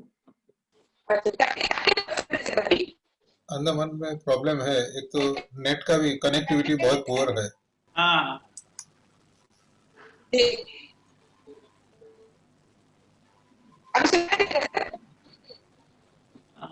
मैम, सुनाई नहीं दे रहा है आपका आवाज, थोड़ा नेटवर्क ब्रेक हो रहा है, नेटवर्क में थोड़ा आके बोलिए ना। ओके, नेटवर्क से, हेलो, हाँ अभी अभी बोलिए मैम, बोलिए। हम भी प्रमोट करने की कोशिश करते हैं कि सभी सोलार पे लगाए, क्योंकि सोलार होने से जो यहाँ पे प्राइवेटाइजेशन हो रहा है, हमारे गवर्नमेंट का ये है, अभी इलेक्ट्रिसिटी डिपार्टमेंट प्राइवेट भी हो, प्राइवेटाइजेशन है, तो ये डर भी है कि ज्यादा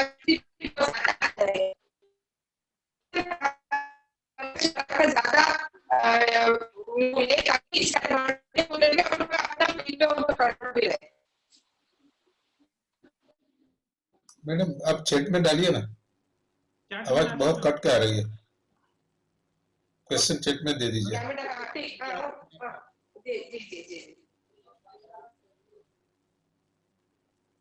थोड़ा अंडमान के बारे में मैं बता रहा हूँ राजेश साहब हाँ कि वहाँ एक तो आइलैंड बहुत सारे अलग अलग हैं. अच्छा transmission also is a costly affair. Okay second thing, वहाँ पे बारिश बहुत होती है. सनलाइट रहेगी मगर बारिश भी रहेगी थी, ओके तो that is a practical problem. Right third thing, government publicity बहुत करती है मगर ग्रास रूट में पहुंचता नहीं है कोई चीज. बराबर एक्चुअली तो गवर्नमेंट में क्या होता है ये प्रॉपरली इम्प्लीमेंट नहीं हुआ तो उसका बेनिफिट होता ही नहीं है फिर ऐसा होता है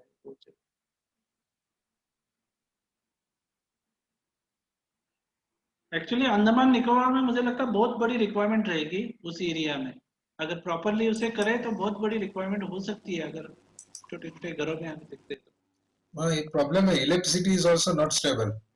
no electricity is a problem, आपका internet is a problem. Right लेकिन इसी जगह क्या होता है अगर आप ऑफ ग्रिड सिस्टम लगाते हैं ना तो इलेक्ट्रिसिटी का अपने को लेना देना ही नहीं है उससे कुछ तो ऑफ ग्रिड सिस्टम में इलेक्ट्रिसिटी अनस्टेबल रहेगा लेकिन प्रॉपरली अगर हम सिस्टम डिजाइन करके प्रॉपरली लगाएंगे तो वो एरिया में बहुत अच्छा रिस्पॉन्स आ सकता है इसमें कम्युनिटी बेस्ड कुछ हो सकता है कि यदि 25-50 घर मिलकर कुछ करें. यस सर हमने लास्ट टाइम किया था सर बहुत साल हो गए इसको यहाँ पे लोनावाला के उधर एक पूरा गांव था वो पूरा गांव हमने सिर्फ इन्वर्टर दिया था लेकिन किसी और ने वो पूरा प्रोजेक्ट किया था तो पूरे गांव में हर एक घर में दो दो तीन तीन लाइट्स और जो स्ट्रीट लाइट्स ऐसे ये कर सकते हैं ऐसा भी कर सकते हैं सर इसमें आपसे एक रिक्वेस्ट कर सकता हूँ मैं कि बोलिए। कोई कंपनी से बात करें, CSR के अंदर किसी गांव को एडॉप्ट करें या उनके member of parliament out of MP LAD fund से एक गांव को मॉडल के हिसाब से क्रिएट करके गवर्नमेंट को प्रेजेंट करें so that other people can also come forward. Right sir ये बहुत सर इम्पोर्टेंट है और बहुत अच्छी टेक्नोलॉजी अवेलेबल है इतने दिन क्या था टेक्नोलॉजी का थोड़ा प्रॉब्लम था रिलायबिलिटी का प्रॉब्लम था लेकिन अभी इतना रिलायबल सिस्टम हुआ है तो ये बहुत बढ़िया चल सकता है लेकिन इसको प्रॉपरली डिजाइन करके लगाया तो ये 100% ओके चलता है सिस्टम मैं तो एक्चुअली अंडमान निकोबार जाने का सोच रहा हूँ अगर इनका कांटेक्ट मिले तो वहां पे भी बात करूंगा मैं इनके साथ मोस्टली नेक्स्ट फरवरी में जाने का ट्राई करूंगा Sir, most welcome, sir. You are most welcome. Yes ma'am Please visit Andaman Nicobar Island. हाँ यस मैम उधर आने के बाद कांटेक्ट करूंगा आपसे Definitely, sir. या Thank you, sir.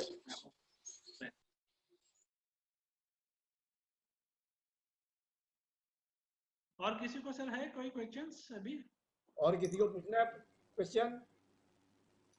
मेरे ख्याल से नहीं है हाँ अभी. किसी को कुछ लगा खाली तो मुझे कभी भी पूछ लीजिए मेरा नंबर इनके पास है बेटर ये इसमें जैसे जहाँ जहाँ डिस्टर्ब एरिया है इन द इलेक्ट्रिसिटी सप्लाई के बारे में, डिस्टर्ब का मतलब मेरा ये है वहाँ पे हम एक को कोई पैकेज बनाया जाए कि at this investment we can provide this much electricity or that can cater to the need of this much household.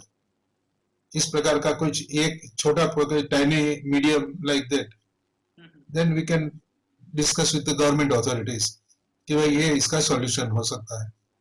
I will just give you an example. Sundarban नाम सुना होगा, पश्चिम बंगाल में है और it is a group of island. Andaman की स्थिति भी करीब करीब वैसी ही है. इलेक्ट्रिसिटी वहाँ सबसे बड़ा प्रॉब्लम था. हम लोग ने वहाँ पर, मैं उस टाइम ट्राइबल वेलफेयर सोसाइटी का इंचार्ज में था वहाँ पर. हम लोग ने जो सरकार को प्रपोजल दिया कि इलेक्ट्रिसिटी है नहीं तो और जो ट्रांसमिशन पावर लाने की बात कर रहे हैं that requires lot of money और उससे कम पैसे में गैसीफायर चालू हो सकता है. एक मीटिंग हुई नाबार्ड के ऑफिस में. नाबार्ड के GM, deputy GM, minister Bengal का और हम लोग बैठ के इसका प्लानिंग किए and ultimately that was executed and today बहुत सारे आइलैंड उसमें गैसीफायर के इलेक्ट्रिसिटी जनरेट करते हैं. और टोटल ग्रिड टाइप का island to island, just like Mariam Baby ज्यादा बोल सकती है.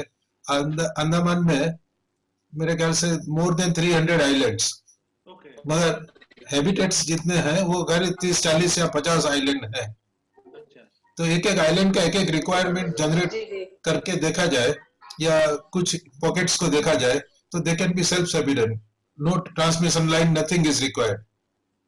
तो उससे भी काफी इन्वेस्टमेंट बचता है। तो इस पे यदि कोई काम करके सरकार को पैकेज दिया जाए तो एक सॉल्यूशन हो सकता है, बिकॉज सिमिलरली इनका प्रॉब्लम है इंटरनेट का भी। तो एक तो इलेक्ट्रिसिटी प्रॉब्लम नहीं है, दूसरा आपका इंटरनेट का भी प्रॉब्लम है। हाँ बिल्कुल सही बोले सर, प्रवीण जी ने बोला हमारा इंटरनेट का भी प्रॉब्लम और इलेक्ट्रिसिटी का प्रॉब्लम, मेन कनेक्टिविटी, ये सब चीज पे थोड़ा हम लोग यहाँ इम्प्रूवमेंट होगा तो बहुत अच्छा। राइट।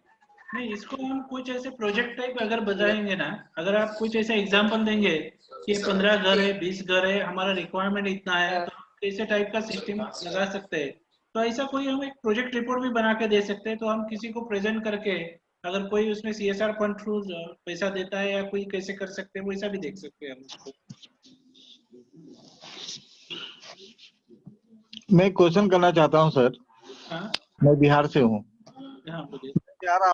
एक आप जैसे शुरू में बात हुई थी कि यूनिट कॉस्ट क्या है, एक केवी का हमको चाहिए, तो उसका यूनिट कॉस्ट क्या होना चाहिए एक ऑन एन एवरेज?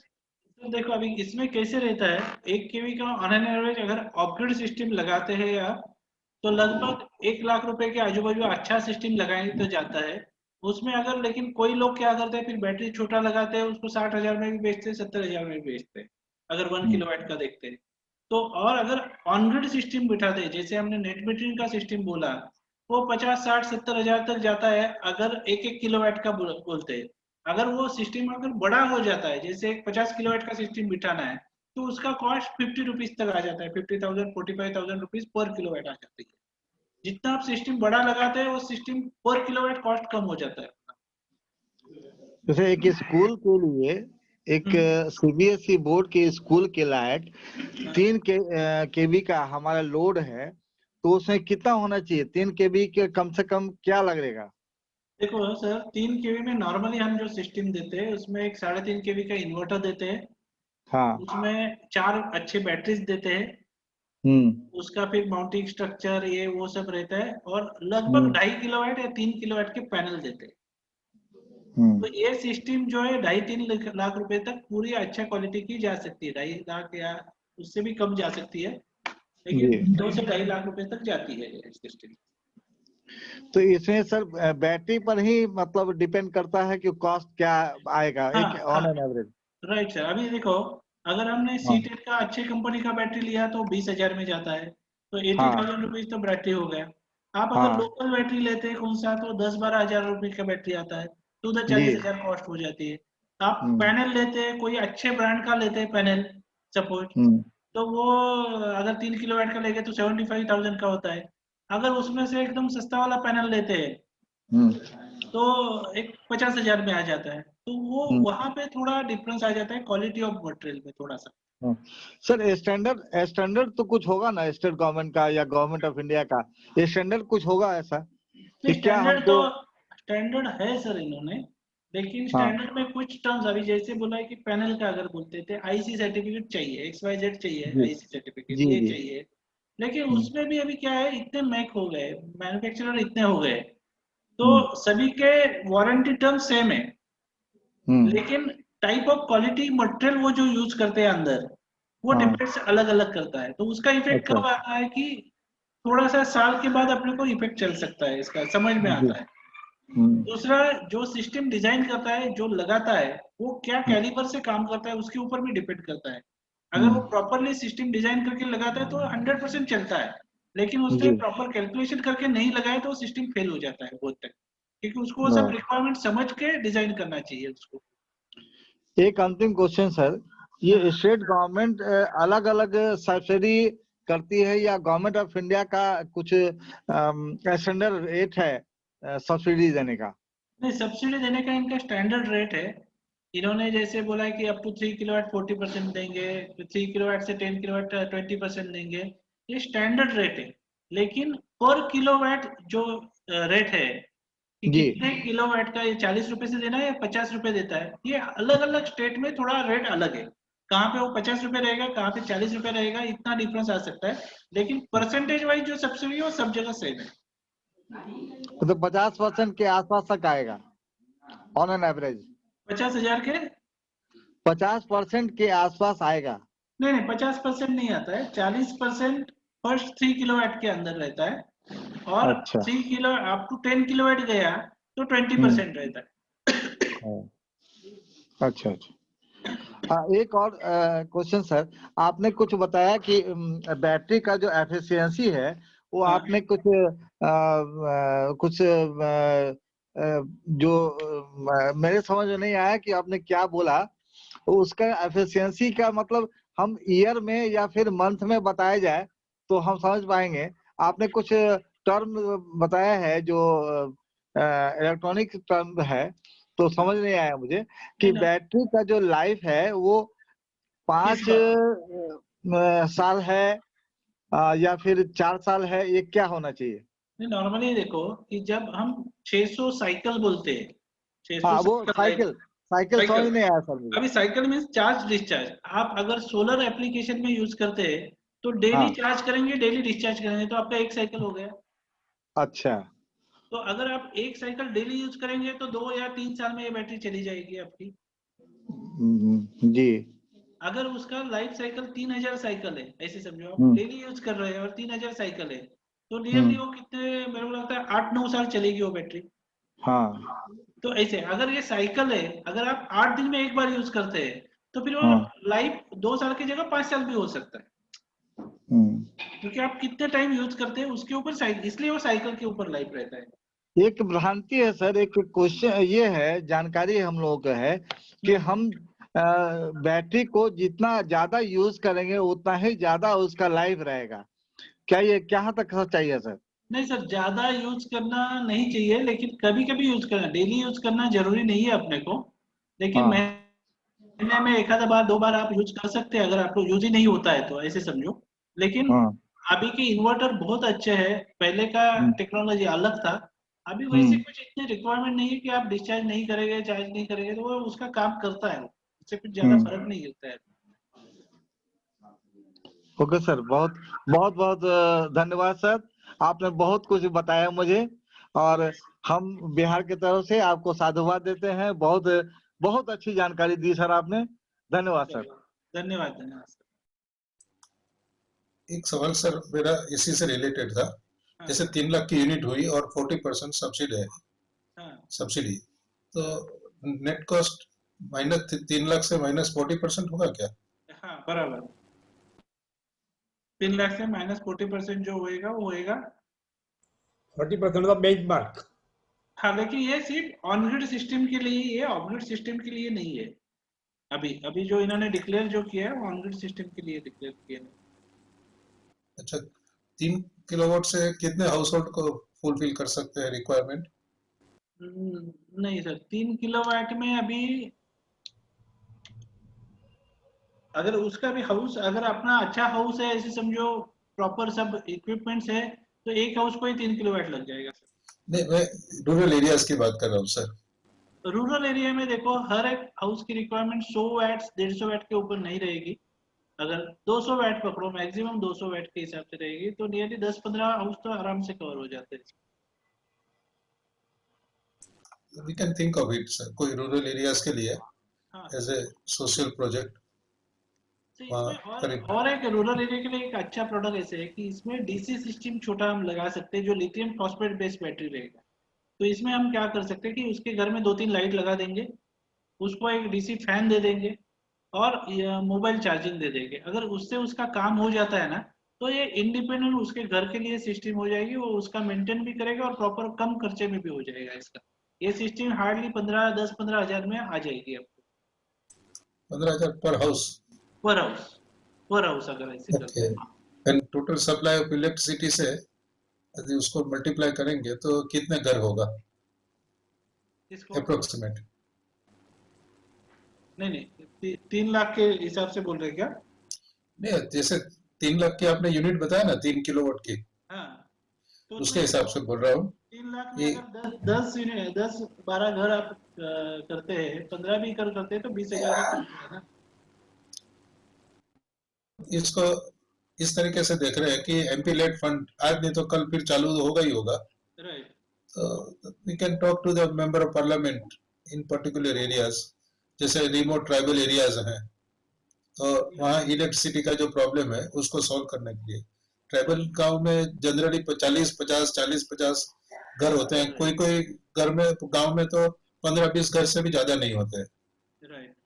तो we can talk to some of the people और उसके अंदर हाँ इसमें Yes, बहुत sir. अच्छा काम कर सकते हैं सर। इसमें हम क्या कर सकते हैं, अलग अलग टाइप का, एक तो एक सिंगल इन्वर्टर लगा सकते हैं, डिपेंड ऑन साइट कैसे है, उसका डिस्टेंस कितना है घर घर के बीच में का, ये सब स्टडी करके हम प्रॉपरली सिस्टम, उसको पानी के, अगर पानी के लिए कोई मोटर लगानी है तो उसको स्ट्रीट लाइट के लिए लाइट्स लगानी है, उसके घर में क्या 200 वाट 100 वाट का देना है, तो उस हिसाब से एक अच्छा सिस्टम की जो इलेक्ट्रिसिटी के ऊपर डिपेंड ना होए और लॉन्ग लाइफ चले, ऐसा सिस्टम हम दे सकते हैं उसको, अगर प्रॉपरली किया तो उसको।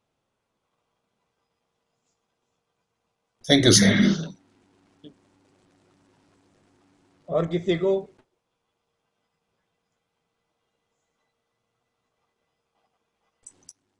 क्लोज कर सकते हैं नरेंद्र भाई? आज हमारी अटेंडेंस बहुत कम है, परहैप्स लोवेस्ट।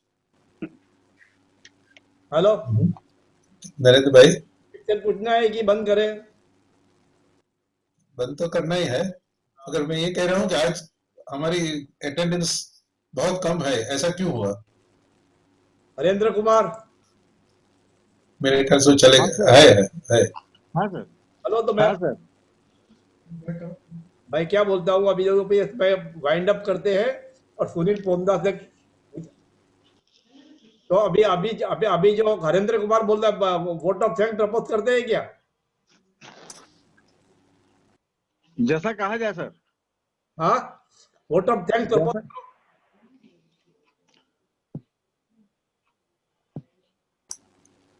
चलिए बुद्धार्थ जी, हाँ सर। हाँ, आप ही को कहा गया है वोट ऑफ थैंक्स के लिए। मैं तैयार नहीं था सर एक्चुअली। आदरणीय हमारे चीफ स्पीकर, मैं आपका तहे दिल से शुक्रिया कर रहा हूँ कि इस दरमियान जो जानकारी से हम लोग को अवगत कराया गया है वो भारत ही नहीं पूरे विश्व की आवश्यकता है, और हम बिहार या फिर अंडमान या फिर मुंबई सारे लोग इसका फायदा उठा पाएंगे। और इतने अच्छी जानकारी से अवगत कराया गया जो हमें कभी मिला नहीं था। हम चाहेंगे कि इतना अच्छी जानकारी फिर अगले दिनों यदि और कुछ हो सके तो करेंगे हम लोग, और आप लोगों से ढेर सारी शुभकामनाएं दे सकते हैं और धन्यवाद देते हैं कि आप हमें और ज्यादा चीजों से अवगत कराएंगे। इसके लिए प्रवीण पटेल जी को मैं साधुवाद देता हूँ, साथ में नरेंद्र पटेल जी को और वहाँ की पूरी टीम को, और मरियम बेबी को जो कि इतना अच्छा क्वेश्चन किया उन्होंने कि कैसे कैसे क्या हो रहा है, उनके लिए भी ढेर सारी साधुवाद। और मेरे पास ये लिस्ट नहीं है। अफसोस इसका है कि हम आज बहुत कम की संख्या में रहे हैं, फिर भी अगले दिनों अच्छा काम कर पाएंगे। इसके लिए ढेर सारी शुभकामनाएं और आप लोगों का धन्यवाद। और वापस बुलाएंगे तो आएंगे राजेश। हाँ बिल्कुल बिल्कुल। नहीं, अब इनको राजेश जी को प्रपोज कर रहा हूँ और मरियम जी को भी कि आप स्पेसिफिकली एक अंडमान निकोबार के लिए लोगों से बात करके फिर एक वेबिनार अरेंज कीजिए। अंडमान की जरूरत है ये, और आपके मेंबर ऑफ पार्लियामेंट को भी इनवाइट कीजिए कि साहब आप आइए, सुनिए हम लोग क्या चाहते हैं। ठीक है मरियम जी? अरे आवाज नहीं पहुंच रही लगती है उनका। Anyway we will communicate. Thank you sir. Yes, thank you sir, thank you. Okay sir. Okay sir, धन्यवाद सर, सबको एक बार और फिर धन्यवाद। नमस्ते सर। नमस्ते सर, नमस्ते।